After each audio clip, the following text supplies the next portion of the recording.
How's it going, you guys? Nicolo Maserati here. First of all, I hope all of you guys are staying safe. I hope all you guys are doing well. I know it's been kind of a crazy time going on lately, but I hope that everybody can just make the best of it, take advantage of being able to hang out at home, hang out with your families, and just kind of enjoying being at home. So in the midst of everything that's going on, one of the things that I'm really trying to do is to upload more to YouTube. Recently hit 1,000 subscribers. I think it was yesterday, depending on when you're watching this, but as of right now, it was yesterday. I couldn't be more excited. I just want to thank everybody for the support and subscribing, and I hope you guys are getting just a ton of knowledge and getting really excited about the channel. But anyway, you guys, if you saw my most recent video, it's how to get that anamorphic, cinematic anamorphic look. But one of the things I didn't talk about was how to color correct your footage. So today, that is what we're going to be talking about. We're going to talk about how to color correct and do a little bit of grading in Photoshop, export that as a LUT, and use that in Premiere. So before we get into it, guys, I don't know if you know this, if you're new here, but yeah, just run the intro.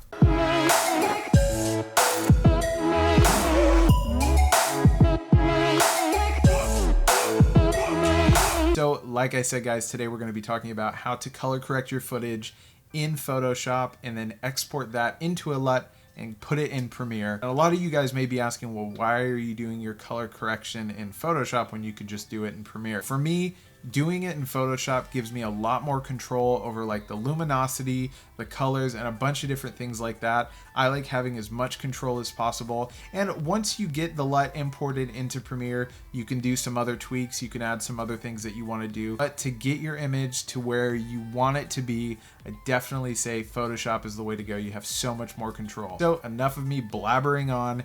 Let's just get into it. All right, guys, so we are in Adobe Premiere Pro right now, and I have my clip imported. I have it in a 24 frame per second timeline. That's my buddy Tank. We did a vlog together. He's actually a YouTuber as well. So what we're going to do is we're going to be color correcting this image in Photoshop. Now, as you can see here, it's a very blue image. The white balance is way off. It just doesn't look great. So we're going to fix that in Photoshop. So the first thing that we're going to do is we're going to export this frame right here. So the frame that you see here. Now, the way you do that is you have this little camera icon. You click that and it exports the frame. If you don't have that, what you do is you go to the button editor, the little cross, click that, and then you find the camera, you drag that over, you click OK, and it'll show up there. So the first thing that we're going to do is we're going to export this frame. So if I click that there, it asks me to save it. So I'm going to save it as Tank Still. It's going to save as a JPEG. I'm going to click OK, and it's going to my desktop right now. So I'm going to click OK, and it should be there. So if I go over to Photoshop, if I go to open, there it is right there. I'll hit open, and it's going to open the image into Photoshop. Now, one of the things that you want to make sure that you do is that you keep this background locked. Don't mess with that at all. So we're going to be doing some really cool things here in Photoshop, and it's really simple. We're going to be working with the curves adjustment. That's pretty much all we're going to be working with while we're color correcting here. Now, I know a lot of people are intimidated by using curves in Photoshop and Premiere, but I promise you, this is extremely simple. It's very straightforward, and I promise you can do it.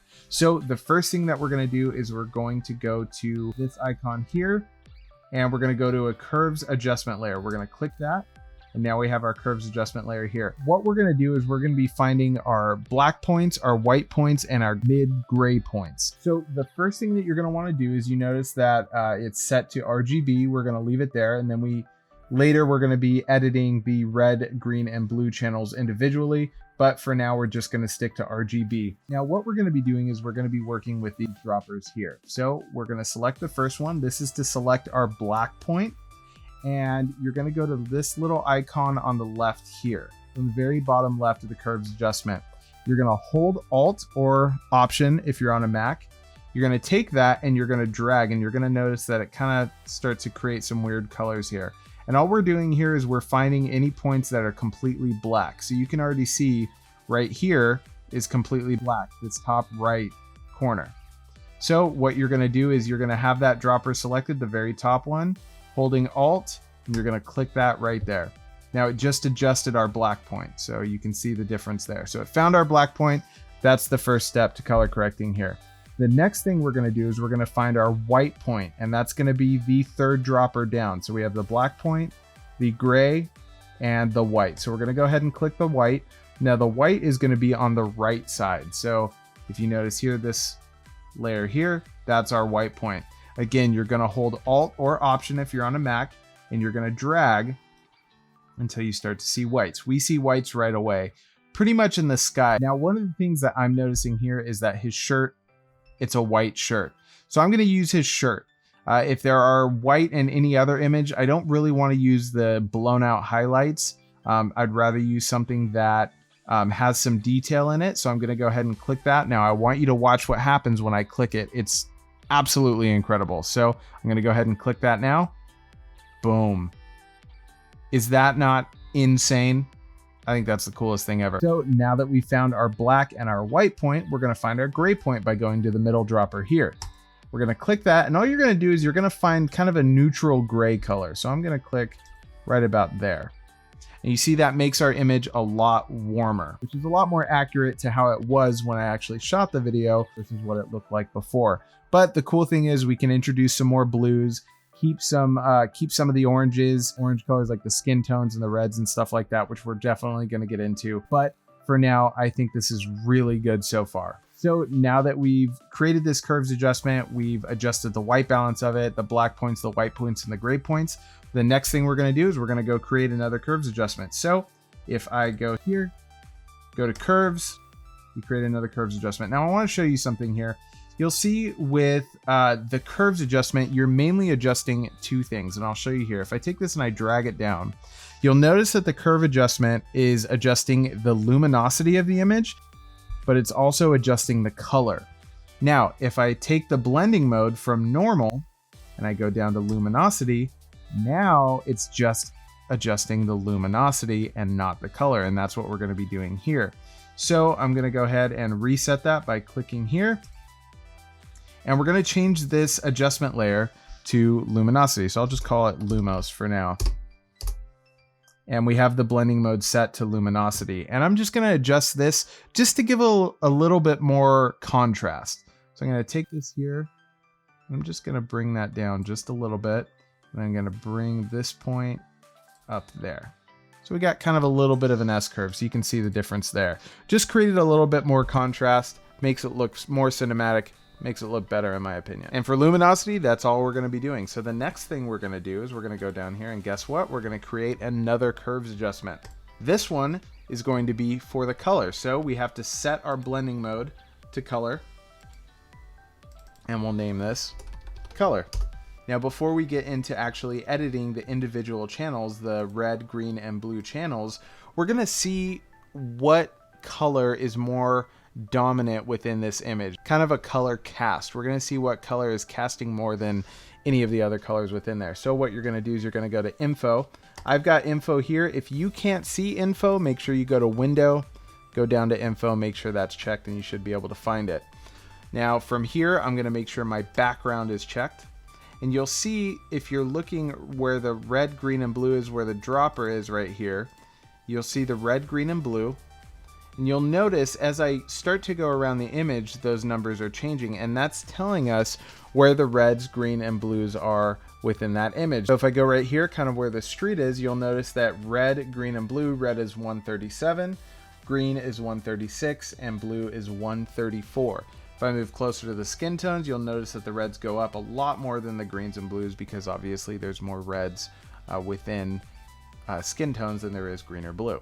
If you've got blue skin tones, go to the hospital. Now, if I start to drag my mouse just around the image here, I'll see if I can find some spots that are more where colors are more dominant. So here, it looks like blue is more dominant. Obviously, if I go up to this red brick, it's going to be red is going to be more dominant. Red 76, green is 44, and blue is 27.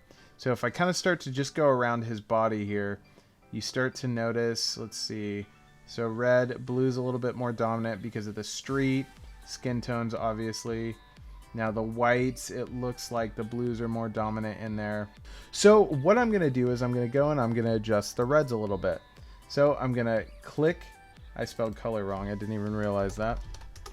So I'm going to click my curves adjustment layer for color. I'm going to go back to properties, and then I'm going to take the red, green, and blue. I'm going to go to red, and I'm going to select this hand here, and that's going to modify the curve a little bit. Now if I click and drag, let's just say on his skin here, if I click and I drag up, it's going to make his skin obviously more red. If I click and drag down, it's going to bring more blues or teals in, or cyan, I should say, into his skin tones. I'm going to click kind of in a neutral gray point, and I'm going to drag down. And what that's going to do is that's going to bring a little bit more blue into the background. Just a tad more blue. I'm going to click his face, and I'm going to introduce a little bit more reds. And that's going to make sure, obviously, that it looks more like skin. There's blood flow in the skin, so there should be a little bit of red. Now if I go to the blue channel here, and the opposite of blue is yellow, so if I click his face and I drag down, that's going to bring a little bit more yellow into his face. If I drag up, brings more blue, drag down, brings more yellow. So I'm going to put it about there. Now you can see there's a little bit of a green cast. If we go back here and we click the background, you'll notice that there's a little bit more greens everywhere. So for example, on the street, there's definitely more greens. It's 126, kind of around here, definitely more greens. Greens are more predominant. So we're going to go back to our color curves adjustment, go back to properties, and go to the green. And we're going to take our dropper here, our little hand, we're going to click the street, we're going to drag down, and that's going to bring a little bit more magenta there. So that's before. If I click this first one, that is just our black points, white points, and gray points. If I add the luminosity, that's going to add a little bit of the contrast, and then the color to adjust everything. His skin tones look really nice. The vibrance is really nice. The saturation is really nice. And I'm really happy with this. So the next thing you're going to do is you're going to go up to File. You're going to go down to Export, and you're going to go to Color Lookup Tables. Click that. You can name it whatever you want. I'll just call it Tank Still. Now, as far as the grid points, the quality and everything, leave that at 32. Leave it at medium. Medium is definitely more than good enough. If you go maximum, you're just working with a bigger file and it's not really going to change anything. Next thing, as far as the format goes, make sure Cube is selected. Make sure everything else is deselected. And you're going to go ahead and click OK. Then it's going to give you an option to save to wherever you want. I'm just going to save it to the desktop. I'll keep the name of Tank Still. Hit save. It's saved, and we're going to go back into Premiere. All right, so we are back in Adobe Premiere Pro right now. Now what we're going to do is we're going to go and create an adjustment layer by going to New Item, Adjustment Layer, and click OK. We're going to take that and we're going to drag that over our clip. So this is how the clip looks before. You can see it's really just blue, white balance is off, colors aren't right. It's just not great. So we're going to make sure our adjustment layer is clicked. We're going to go to Lumetri Color. We're going to go to Creative, the Creative tab of Lumetri Color. We're going to go to Look, Browse. We're going to see the tank still there. Now watch what happens when I click that. If I double click that, boom. That looks really good. So I am going to render this and we're going to take a look and see how it looks. All right, so now that I've rendered it, let's take a look. It looks pretty dang good if you ask me. It looks really good. The colors are really nice. Everything works really well. It's just a really nice looking clip. Let's compare before and after. Skin tones look a lot better. He doesn't look dead. Background looks really great. Foreground, everything. It just looks really, really good. All right, guys, so that was it. Let's get back to my face. Guys, so I hope you enjoyed this video. If you did, make sure you hit that like button. If you didn't like it, well, then I guess hit the dislike button. But I don't know, just leave a comment and tell me why you didn't like it. Or if you did like it, leave a comment and tell me why you did like it. So guys, if you're not subscribed, make sure you hit that subscribe button. I was going through the analytics on YouTube for some of my videos, and some of my videos, like 95% of you guys that are watching, are not subscribed. So I would really appreciate a subscribe. It would really help me out. And don't forget to hit that bell notification. I will see you guys in the next video.